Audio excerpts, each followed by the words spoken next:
May tanong akong gusto kong itanong sa'yo. Paano kung hindi naman talaga ito ang buhay na gusto mo? Baka nasanay ka na lang. Nasanay kang gawin kung ano ang inaasahan ng ibang tao. Nasanay kang sabihin na, "Okay lang, nakakaya ko naman. Ganito talaga ang buhay." Kaya kahit may parte sa'yo na gusto magbago, pinipigilan mo kasi nakakatakot. Paano kung magsimula ka ulit at hindi ka magtagumpay?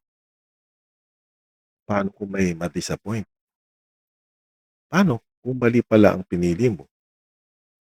At ang pinakamasakit na tanong, paano kung nasayang ko na ang maraming taon ng buhay ko?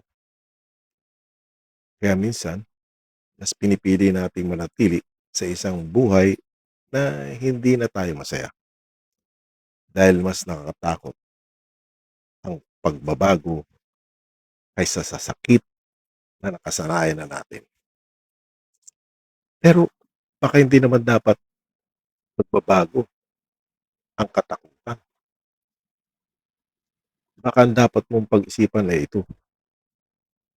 Hanggang kailan mo ipagpapalit ang tunay mong buhay para lang mapanatili buhay na komportable sa paningin ng ibang tao. Hindi ibig sabihin na bukas, iiwan mo na lahat. Hindi, huminto ka muna. Manalangin ka at itanong mo kay Lord, Panginoon, ito ba talaga ang direksyon na gusto mo para sa buhay ko?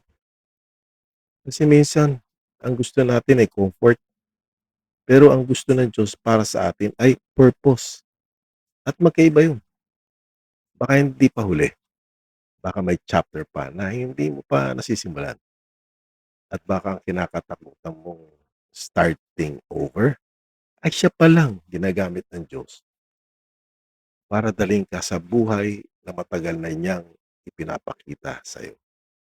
Kaya huwag mong takasan ng tanong. Harapin mo. Baka doon magsisimula ang direksyon na matagal mo nang hinahanap.